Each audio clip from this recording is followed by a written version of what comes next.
Sur votre deuxième question, la classe politique grecque a complètement échoué. Il n'y a pas de question sur ça. Oui, on a échoué. C'est pour ça qu'aujourd'hui, mon parti, dès le commencement, il y a un an, on parlait de la nécessité d'avoir un gouvernement de coalition. Comment vous avez réagi à l'entrée du Laos, donc de ce parti d'extrême droite Pour être très très honnête, on ne les prend pas au sérieux. C'est ça le problème grec. Oui, oui, oui, bien sûr. Mais comme personne ne les prend au sérieux, même leurs idées fascistes, antisémites, etc., on ne les prend pas au sérieux. Parce qu'on sait, comme on connaît les hommes, vous savez, on est un petit peuple, on se connaît en classe. On sait très bien qu'il va changer d'avis d'une façon magnifique dans 2 jours. Vous savez, et c'est ça le problème. Donc on les laisse prendre part, on ne nous a pas demandé, mais on n'est pas très fâchés, parce que on sait qu'ils ne croient rien de tout ça, ils essaient d'avoir des votes, vous savez, et de l'argent, oui bien sûr, de l'argent de toute façon. Ils sont des rigolos, mais ils sont dangereux parce qu'ils sont rigolos, voilà, ils ne sont pas sérieux. Il y a un problème de légitimité démocratique dans tout ça. Je viens de vous décrire avant qu'il y a nous vivons avec un parlement dominé par un parti qui fut élu il y a 2 ans avec le slogan de l'argent il y en a. Et voilà ce qui s'est passé en 2 ans. Mais c'est le même parlement, il n'a pas changé depuis. Alors voilà, c'est un problème énorme de légitimité démocratique. C'est un problème d'un gouvernement qui a fait une politique tout à fait contraire de ce qu'il promettait. Je ne dis pas s'il a bien fait ou mal fait, hein, je ne juge pas, mais je dis quand même qu'il fait une politique qui est complètement l'opposé de ce qu'il avait promis avant les dernières élections. Donc il faut légitimer ce processus. On a dès le premier moment dit que l'Église grecque doit payer exactement le même impôt. Et comme tous les Grecs. Alors, et voilà, Sarkozy, Merkel lui disent, écoute, si tu veux faire un référendum, d'accord, fais-le, mais alors tu vas demander aux gens, vous voulez rester à l'euro ou vous voulez pas rester à l'euro? Parce que c'est ça la question fondamentale. Mais à cette question fondamentale, nous avons la réponse en thèse. La mise en appartenance à l'euro n'a jamais mis en doute. Marginalement, pour le Parti communiste, qui est un parti communiste pas comme le vôtre ici, hein, c'est un parti communiste où Staline est un grand homme politique, qui croit un peu à toute l'Union soviétique, c'est la grande erreur qu'il est tombé, et tout ça, c'est un parti communiste 1930. Et encore, c'est le seul parti qui remet en cause l'appartenance à l'euro. Bonjour à tous et à toutes. De la part du jeune grec qui habite à Lyon, j'aimerais bien faire une intervention qu'on a préparée. Alors, soyez très bref. Oui, c'est un question.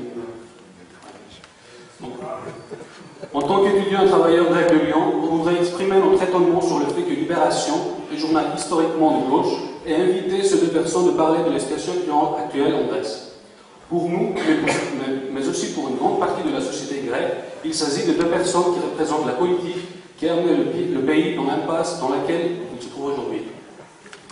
Vu que le sens de la démocratie en Grèce se rétrécit de plus en plus et que la voix du peuple n'est plus entendue, nous intervenons aujourd'hui en exprimant notre mécontentement et notre opposition sur les événements politiques qui se déroulent en Grèce.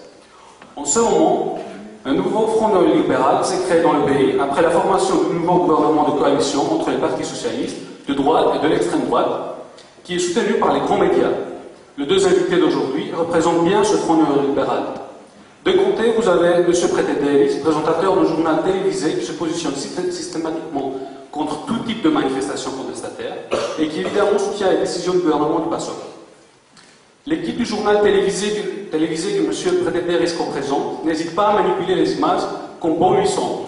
De courts exemples, le 17 novembre a eu lieu une manifestation relativement calme.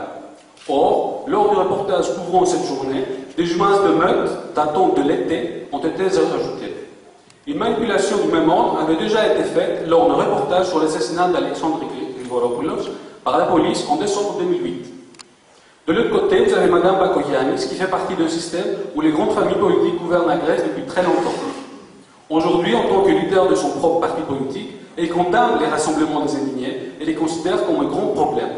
Paradoxalement, à travers d'un certain populisme, elle reconnaît l'injustice que le peuple subit. Pour finir, elle et M. Prétédéris comptent parmi les premiers supporters du gouvernement de coalition qui, sous forme de coup d'État, a été constitué il y a quelques jours. Ce gouvernement n'a pas été élu par le peuple grec, il n'a donc aucune légitimité. Il siège par exemple M. Voridis, ministre des Transports, qui est connu pour ses relations avec Jean-Marie Le Pen et Karl Land. Il était président de la jeunesse du parti de l'ex-dictateur Papadopoulos et est également connu pour ses actions fascistes violentes durant les années 80. Notons par ailleurs qu'aucun des députés qui a conduit la Grèce à la faillite n'a été démis de ses fonctions ou même puni. Une phrase.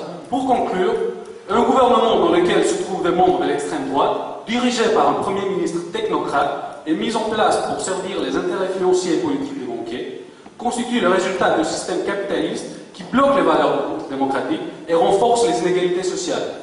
Pour une grande partie du peuple grec et des Européens, l'espoir pour sortir de la crise réside dans la solidarité et les luttes sociales.